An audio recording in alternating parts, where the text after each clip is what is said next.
Assalamualaikum warahmatullahi wabarakatuh. Perkenalkan nama saya Normala dari kelas 3 BTNK.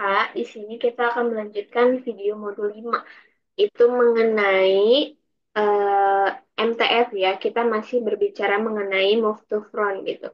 Karena kemarin itu udah selesai gitu ya, move to front bagian encoder, maka di modul ini, di modul video kelima ini, kita akan membahas mengenai eh move to front bagian decodernya gitu ya teman-teman. Oke, kita push share screen dulu ya. Oke teman-teman, di sini seperti biasa kita dikasih suatu modul gitu ya. Di sini modul 4 move to front. Jadi move to front ini kita cukup lama gitu ya membahasnya. Di sini ada bagian decodernya. Seperti biasa ada instruksi, juga ada pendahuluannya gitu ya. Berarti untuk bagian decoder ini tuh kita punya data hasil move to front, kita akan ubah ke biasa lagi gitu ya, ke settingan awal. Nah, di sini ada langkah-langkahnya. Pada bagian decoder, secara garis besar algoritma yang digunakan itu akan serupa dengan bagian encoder. Seperti sebelumnya, program diawali dengan melakukan scan terhadap angka data stream. Pada contoh soal di bawah, maka angka pertama yang di-scan adalah 3. Ya, di sini. Di sini bisa dibaca aja gitu ya, teman-teman. Nah, di sini ada instruksi.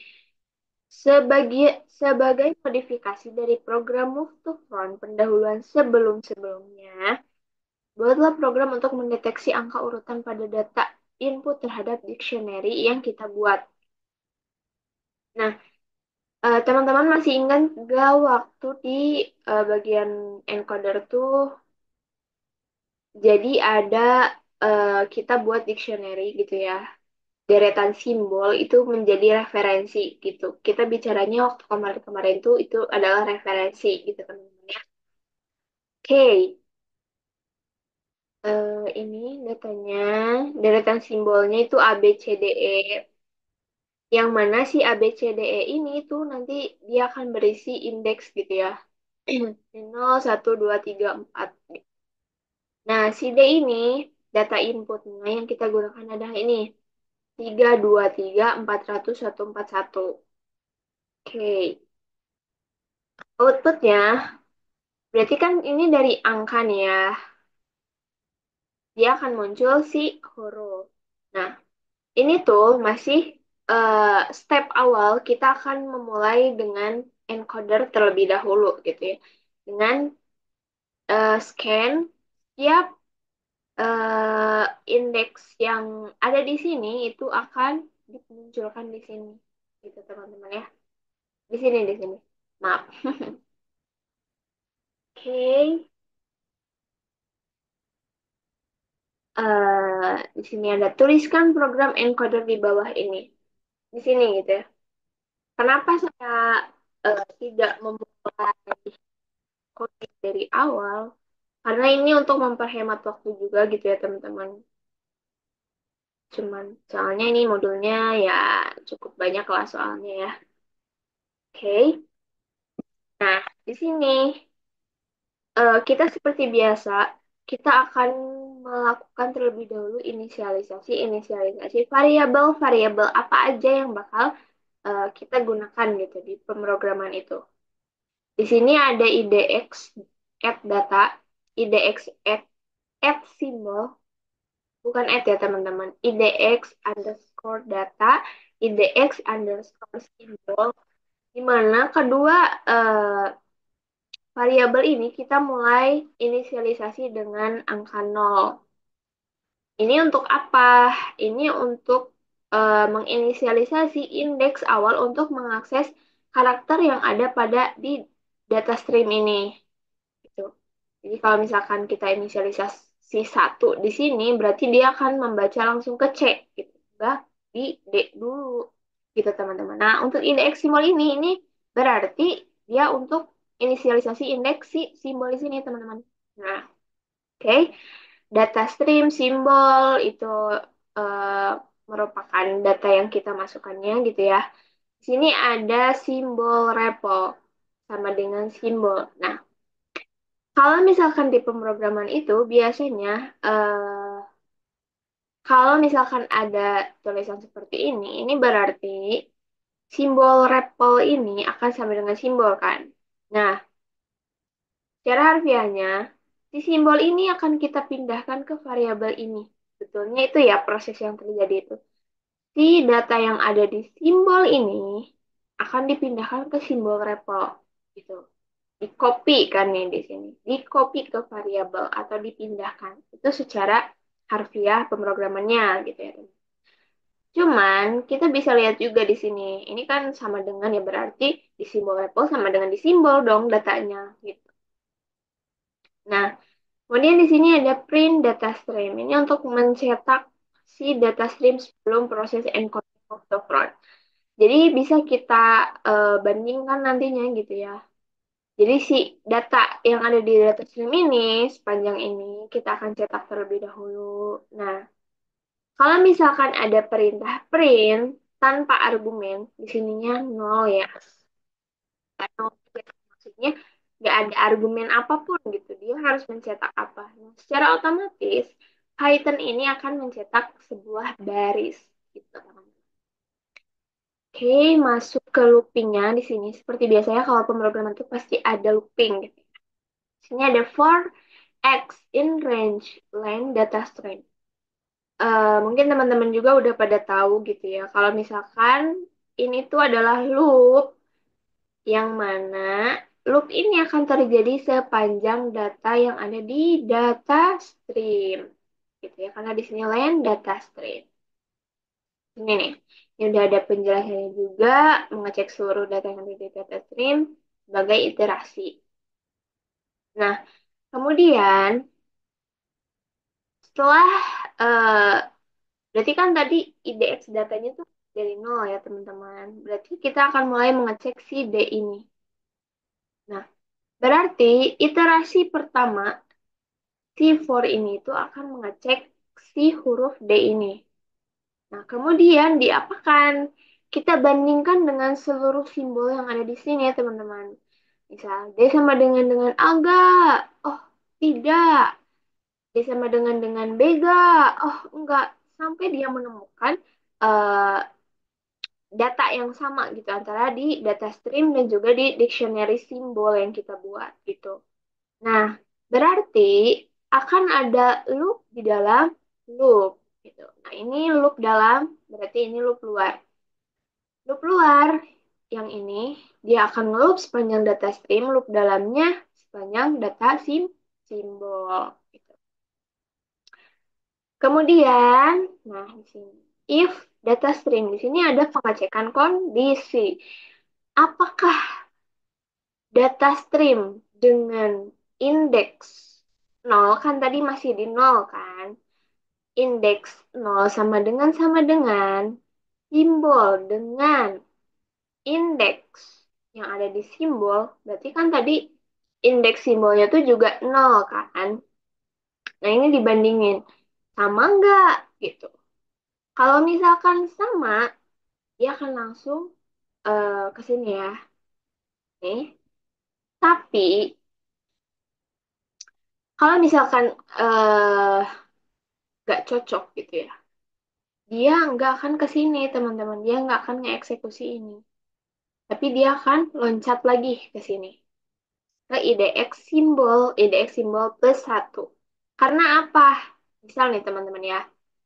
D kita bandingkan sama A. Itu beda dong.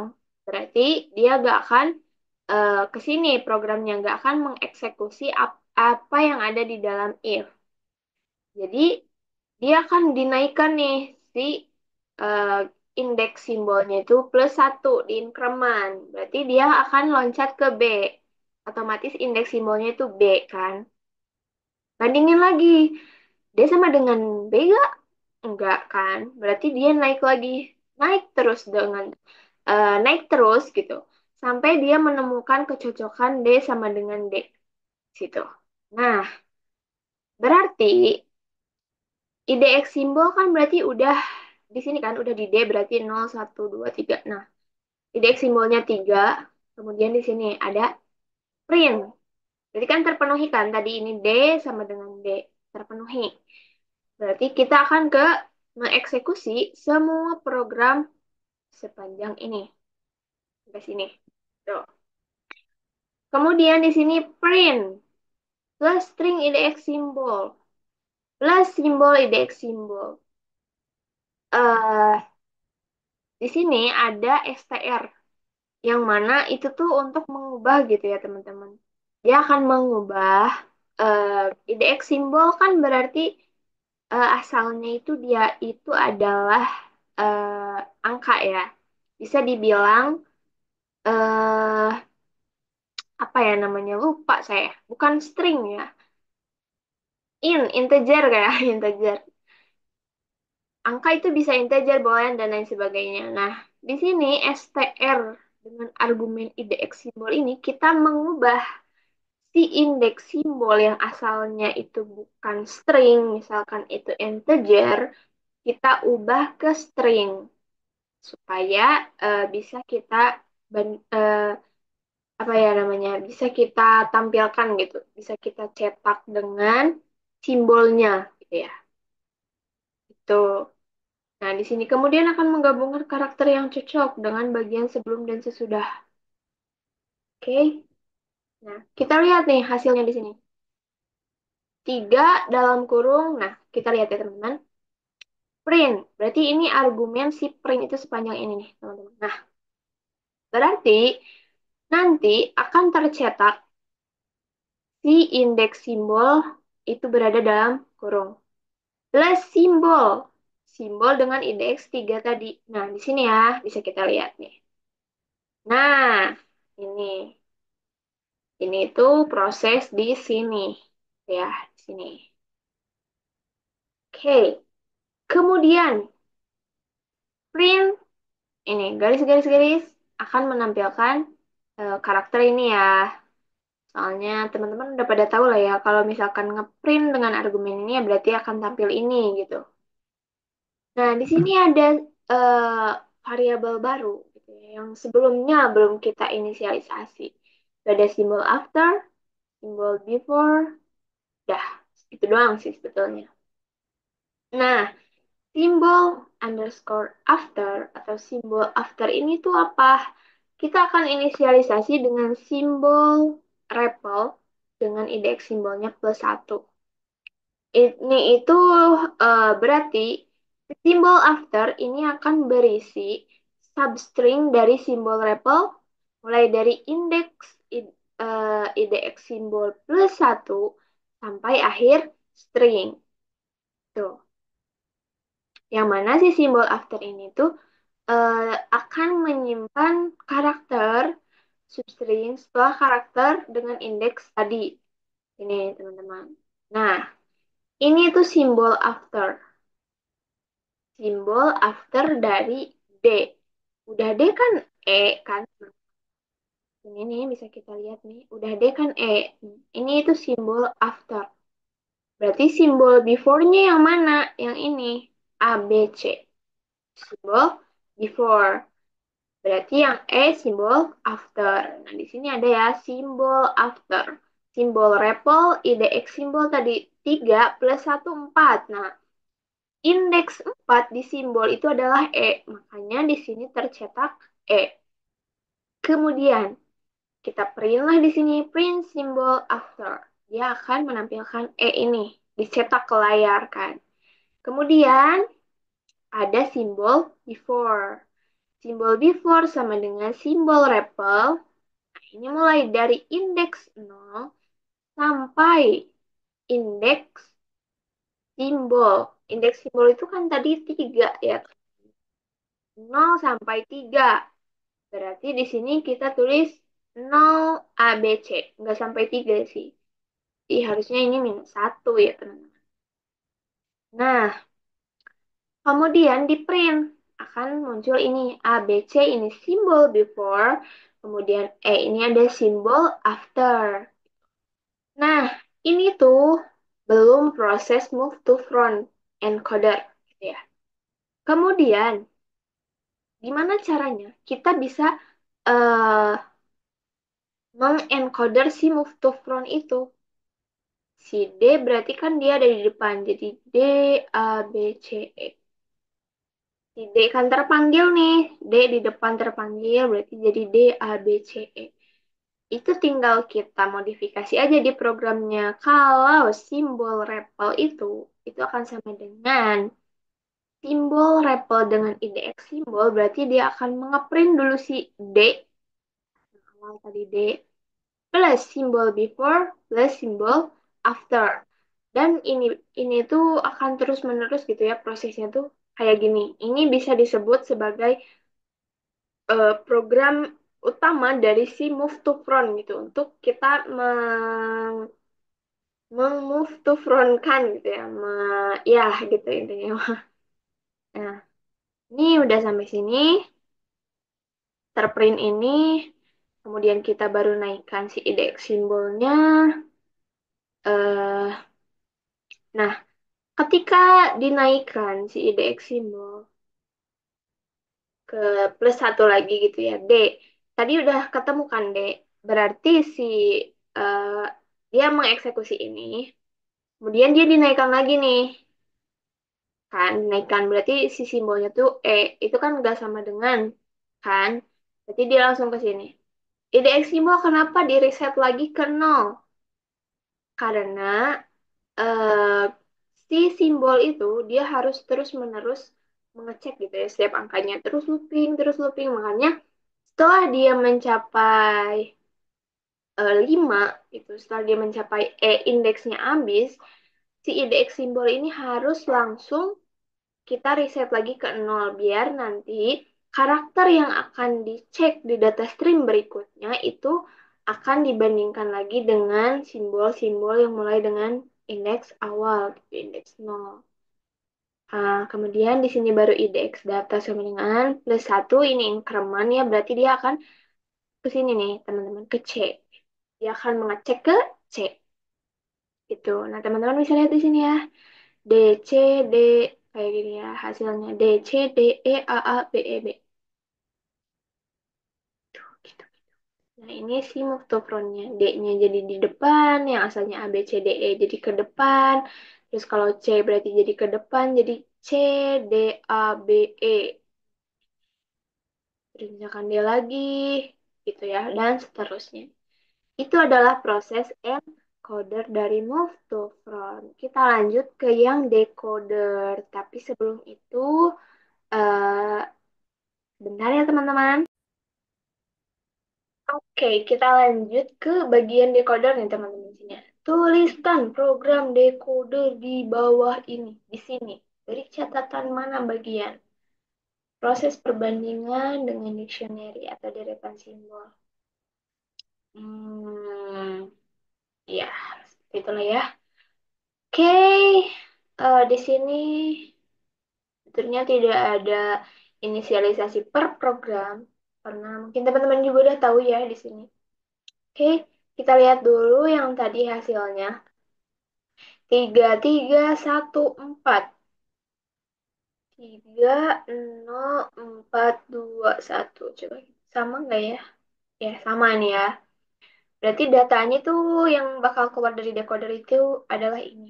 D, C, D, E, A, dan seterusnya. Oke.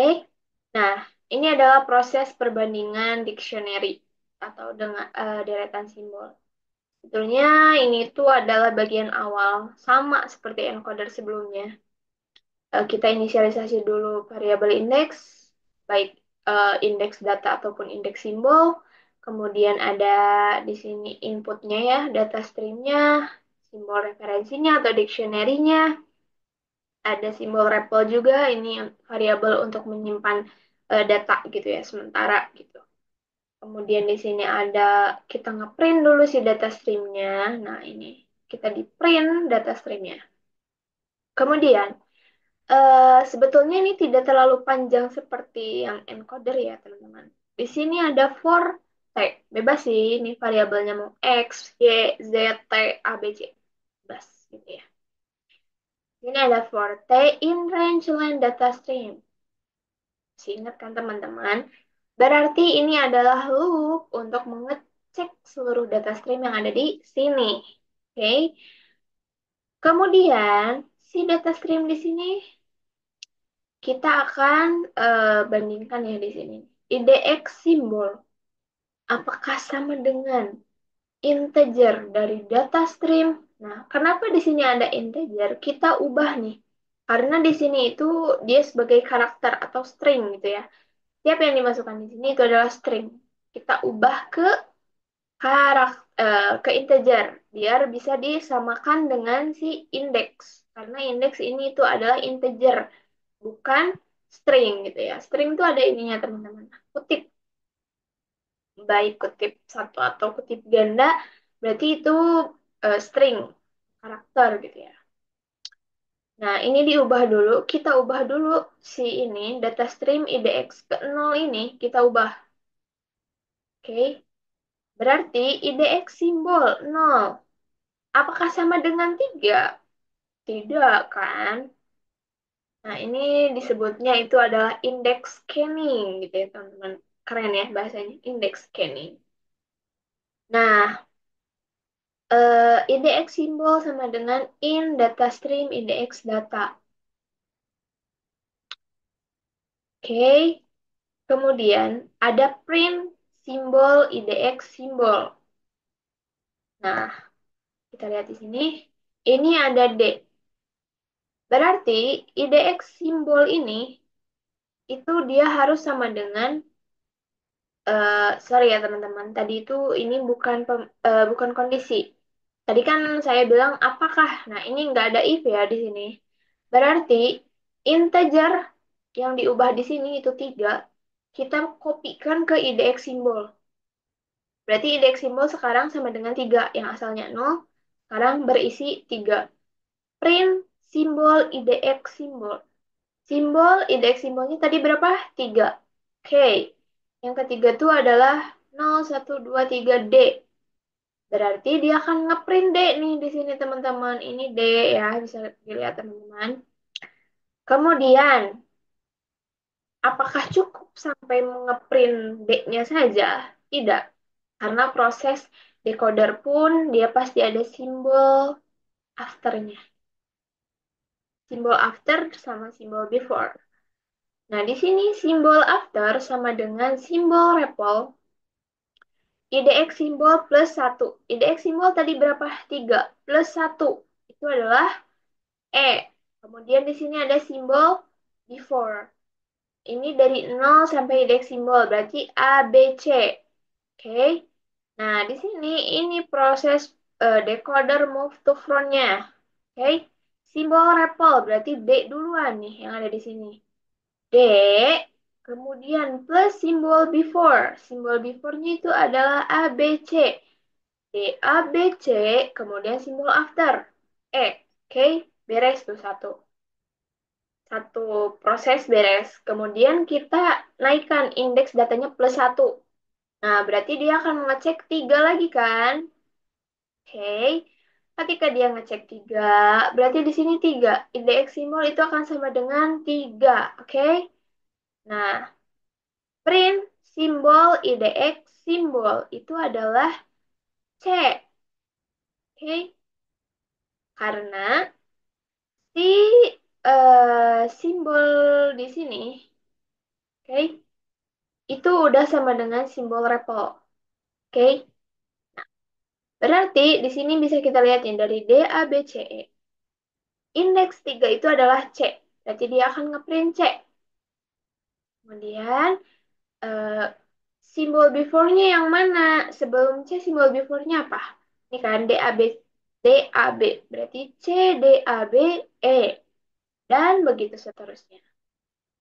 Kemudian, mana hasilnya ini yang di atas? D, C, D, E, A, A, B, E, B. D, C, D, kita lihat di sini. Ya, sama hasilnya dengan ini, gitu teman-teman. Mungkin cukup sekian saja, karena ini mah analisa program ya. Teman-teman bisa lah ya, menganalisis sendiri mah. Jadi intinya, program decoder pun Prosesnya itu sama seperti program encoder si Move to Front, yang mana dia akan mencetak simbol dirinya dulu, kemudian mencetak simbol after sama simbol before, begitupun decoder gitu. Oke, nah di sini flowchartnya ya sama lah ya, teman-teman juga bisa analisis sendiri kalau untuk flowchart. Oke, karena flowchart juga kemungkinan bakal beda-beda gitu ya tiap orang, karena mereka punya pemikiran tersendiri gitu. Biasanya kalau pemrograman tuh kayak gitu. Oke, dicukupkan sekian saja mengenai video modul kelima ini tentang Move to Phone decodernya. Kita akan ketemu lagi di video modul-modul berikutnya, jadi jangan sampai kelewatan videonya. Jadi teman-teman, Assalamualaikum warahmatullahi wabarakatuh. Annyeonghaseyo.